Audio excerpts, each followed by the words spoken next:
Hello YouTube family, नमस्ते, प्रणाम, जय माता दी, हर हर महादेव। स्वागत करती हूँ, वेलकम करती हूँ, अभिनंदन करती हूँ अपने चैनल पर। आज बहुत ही दर्द भरा गीत लेकर आई हूँ। इतना दर्द भरा गीत है कि सुनकर एकदम कलेजा दहल जाएगा। ये जो अभी बहुत तेजी से वायरल हो रहा है न्यूज सोनम और राजा रघुवंशी की, उसी पर का गीत एक मेरी सिस्टर हैं और भैया हैं, दोनों ने लिख के दिए हैं। सिस्टर हैं जो कि, तो उन्होंने कमेंट जो है इस गीत को लिखी हैं और बोली हैं कि दीदी आप गाइए और कमेंट करके ज़रूर बताइए कि जो है आप सभी को ये गीत कैसा लगा। मुझे तो फिलहाल उन्होंने लिखते वक्त रो दिया था और मुझे जो है गाते वक्त बहुत रोना आया।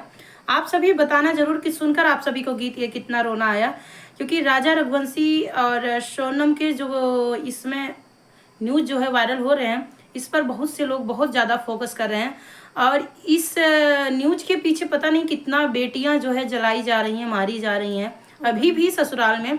उस न्यूज पर अभी ज़्यादा से ज़्यादा कोई लोग फोकस नहीं कर रहे हैं। तो देखिए, इस गीत में यही बताया गया है कि बेटे की माँ जो है रो रो के कहती है कि मैं अपने बेटे का ब्याह नहीं करूँगी। आप सब ध्यान से। मुझे जो है आजकल की लड़कियों पे भरोसा नहीं है। मैं अपने बेटों का ब्याह नहीं करूंगी, मुझे आजकल की लड़कियों पे भरोसा नहीं है। तो एक लड़की के पिता जो है, लड़के के ही पिता जो अपनी बीवी को समझाते हैं कि देखो आज के डेट में, इस कलयुग में ना तो पुरुष ना तो नारी कोई कम नहीं है, चाहे लड़का हो चाहे लड़की हो। तो जो है लड़के को तो एक दो न्यूज आ रहे हैं, क्योंकि इसलिए खराब लग रहा है कि इस जो है धरती पर माता सीता स्वयं आई थी, स्वयं नारायण भगवान आए थे, जो कि माता सीता और नारायण भगवान स्वयं आए थे, जो कि प्रभु श्री राम जी को पता था कि सीता मेरी पवित्र हैं। उनका अग्नि परीक्षा लिए थे, फिर भी लोगों के कहने पर उनको वन में भेज दिए थे। तो ऐसी जो है मतलब धरती पर जो है पति का सम्मान करने वाली बीवियाँ जो है आज के डेट में पति को मार रही हैं। तो इसी पर का गीत है। तो पति जो है सासू कहती है, लड़के की पिता कहती है मैं अपनी बेटे का ब्याह करूंगा, क्योंकि लड़कियां लड़के दोनों ही गलत हैं और दोनों ही सही हैं, तो सब एक समान नहीं है।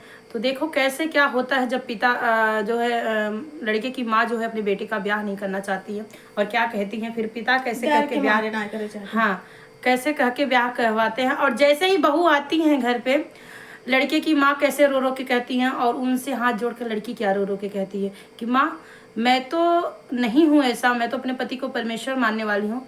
मैं सविनय निवेदन आप सभी से करती हूँ कि मेरे साथ मुझसे कोई गलती हो जाए तो मेरे साथ ऐसा कुछ मत करना कि मुझे आप लोग मार देना। आज के डेट में अभी बहुत जल्दी ही एक न्यूज आई है कि एक छोटी सी बात पे पूरे परिवार वाले ने एक लड़की को मार के, अभी नई नई शादी हुई थी, लगभग 2 या 3 महीने शादी हुई थी, लड़की को मार के अपने घर के ही आंगन में जिंदा जला दिया और बोले लड़की सारा गहना और सोना लेकर भाग गई है। लड़की के माता पिता बहुत गरीब थे, तो ज़्यादातर जो है छानबीन नहीं करवा पाए, केस किए पर केस में वो लोग थाने पर पैसा खिला दिए और बोले लड़की भाग गई है। तो फिर जो है लड़की के माँ पिता अभी भी कह रहे हैं मेरी बेटी को मारा गया है, जलाया गया है। लेकिन गीत को सुनिए और पता चलेगा आप सभी को गीत कितना अच्छा है, कितना दर्द भरा गीत है। आप सभी से हाथ जोड़कर रिक्वेस्ट है, गीत को फुल वॉच करके सुनिएगा।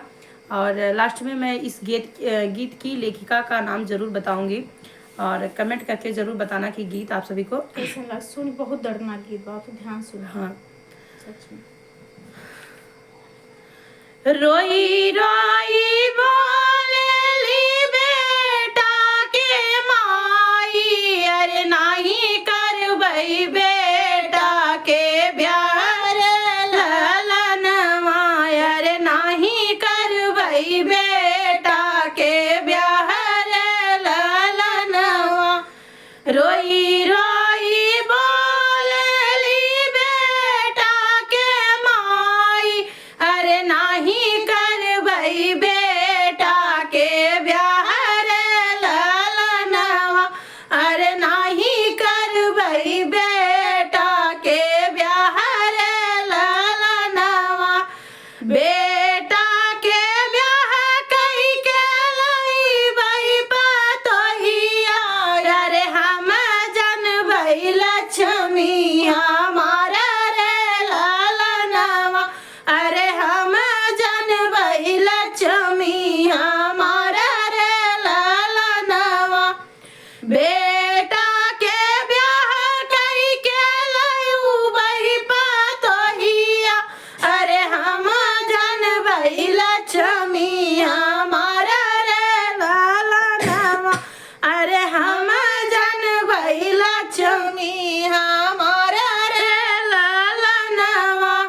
रोई रोई बोलेली बेटा के माई, अरे नाही करबई बेटा के ब्याह रे ललनवा, अरे भले बेटा रही है कुंवर रे ललनवा, अरे भले बेटा रही है कुंवर रे ललनवा।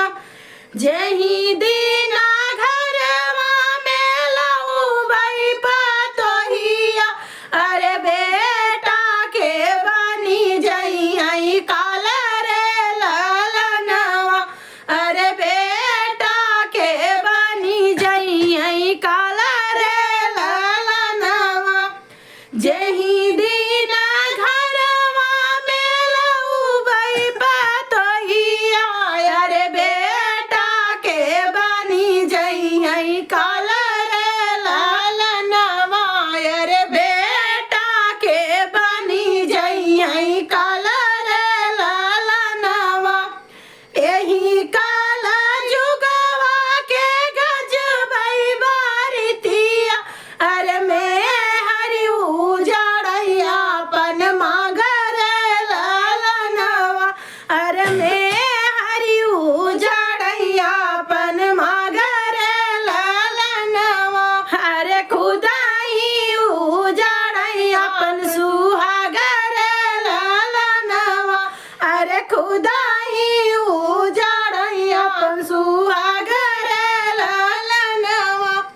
यही काला जुगवा के गजबई बारितिया, अरे खुदाई उजाड़ैया अपन सुहागर ललनवा, अरे मैं हरि उजाड़ैया अपन मांगर ललनवा। दुआरे से आई बेटा के पापा, अरे माई के लागई समझावई रे ललनवा, अरे माया के लागई समझावई रे ललनवा। सुन ले तू रनिया हो, सुन ले तू धनिया, अरे बाटई कल जुगवा जमाना रे ललनवा, अरे बाटई कल जुगवा जमाना रे ललनवा। सुनी ले तू रनिया हो, सुनी ले तू धनिया, अरे बाटई कल जुगवा जमाना रे ललनवा, अरे बाटई कल जुगवा जमाना रे ललनवा। सब नाही बाटई रानी कही समनवा, अरे चाहे पुरुष चाहे नारी रे ललनवा, अरे चाहे पुरुष चाहे नारी रे ललनवा। सब नाही बाटई रानी कही समनवा, अरे चाहे पुरुष चाहे नारी रे ललनवा, अरे चाहे पुरुष चाहे नारी रे ललनवा। तो देखा महतारी कहती हम अपने बेटा को बियाह न करवा, आज जमाना इतना खराब चलत पतो है अगते मान अपन जौन बा पति मार देता है और जौन वापस सुहाग अपने हाथ से खुद चढ़ाते हैं। तो हमें अपने बेटा को बियाह ना करे बा, हमारा बेटा भले कुंवार रह चाहिए लेकिन हमरे लगे रहा। तो कैसे उनका पति आवत है समझावत है कि आज के ज़माना ऐसा चलत बा, पुरुष नारी के कम नाई हन, पुरुष भी बहुत है जो मन बाटे मेहरारू मारत हन।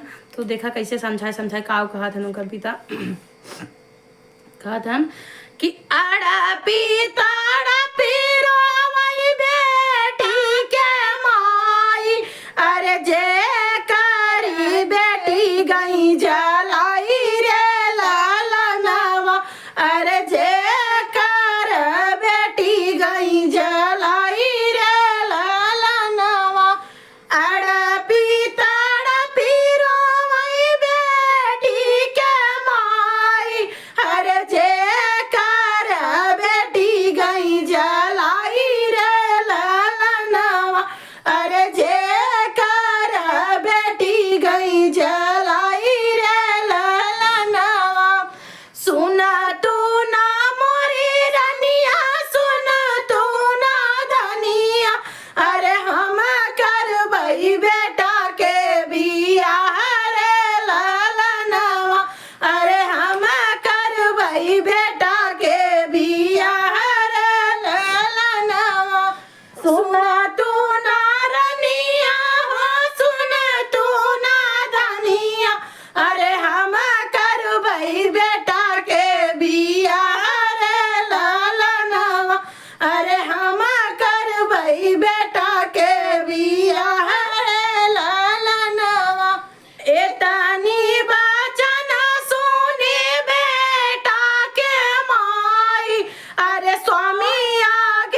अरे स्वामी आगे हाथवाई जोड़ई रे लालनवा नाही करबई मोरे स्वामी बेटा के बियावा अरे बालुक बेटा रही है कुंवारे रे लालनवा अरे बालुक बेटा रही है कुंवारे रे लालनवा नहीं करबई मोरे स्वामी बेटा के बियावा अरे बालुक बेटा रही है कुंवारे रे लालनवा अरे बालुक बेटा रही है कुंवारे रे लालनवा एही काला जुगावा के कम नहीं भरोसा अरे बहु अरे निकालई बेटा प्राण रे लालनवा अरे बहु अरे निकालई बेटा प्राण रे लालनवा।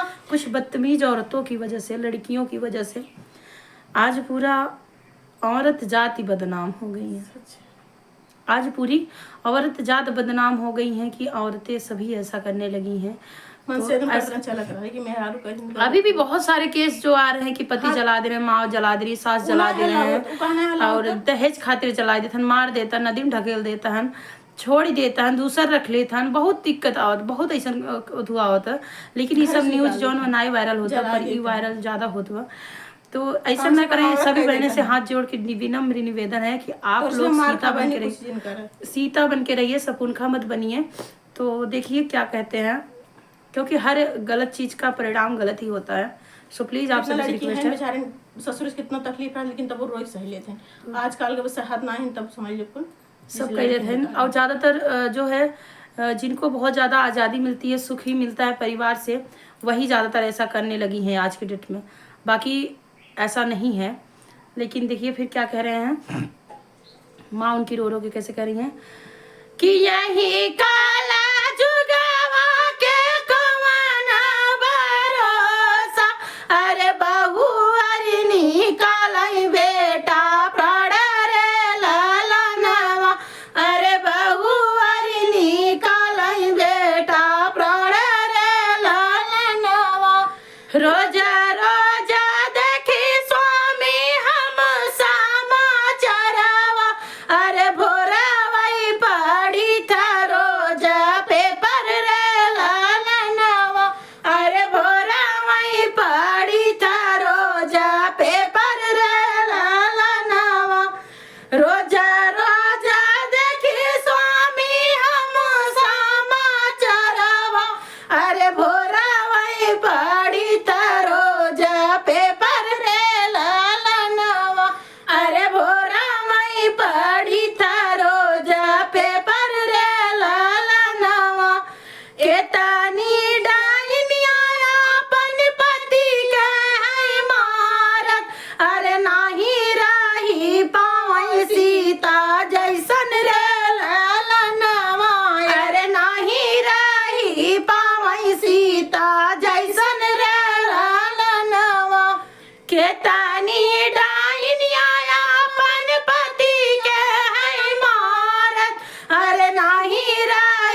अरे हंसी खुशी पाई परिवार रे लालनवा, अरे हंसी खुशी पाई परिवार रे लालनवा।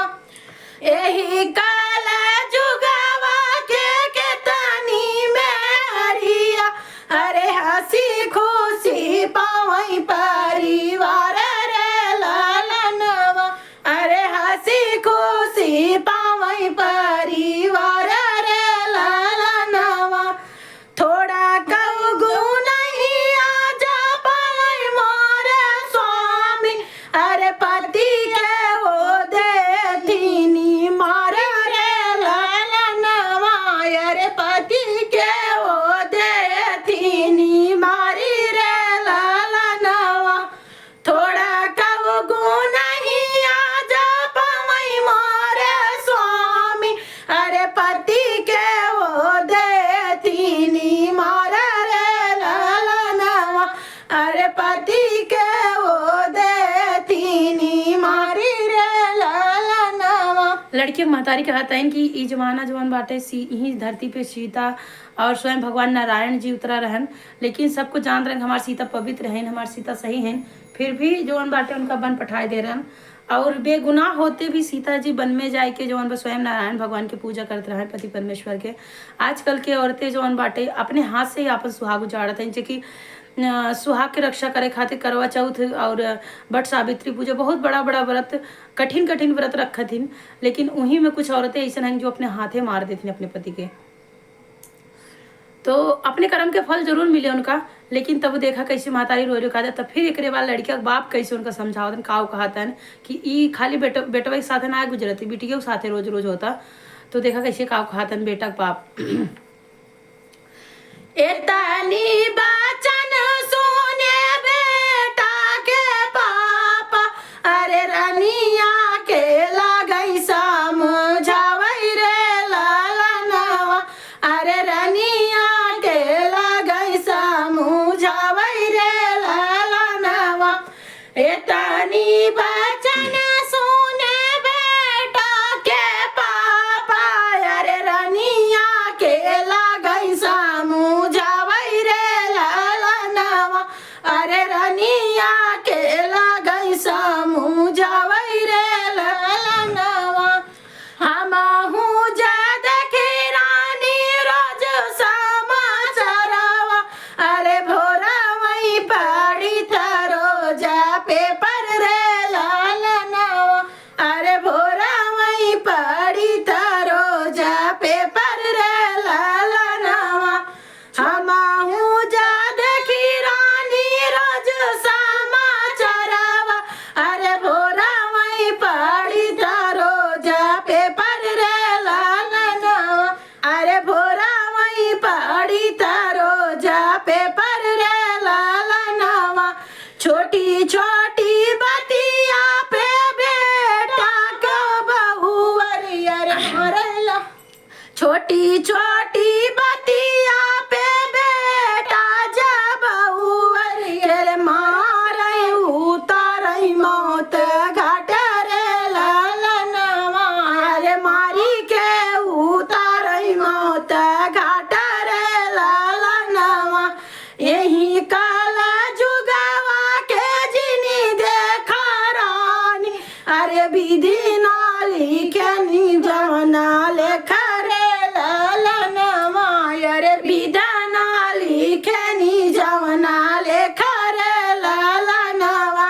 जवन विधाता कर्म में लिखे, अरे वही जा मिली आई लेखा रे लालनवा, अरे वही जा मिली आई लेखा रे लालनवा।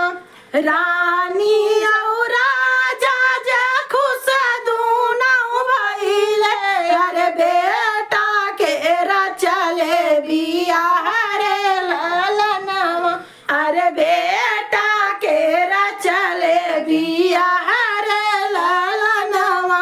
रानी और राजा जा खुश दूनों भइले, अरे बेटा के चले बियाह रे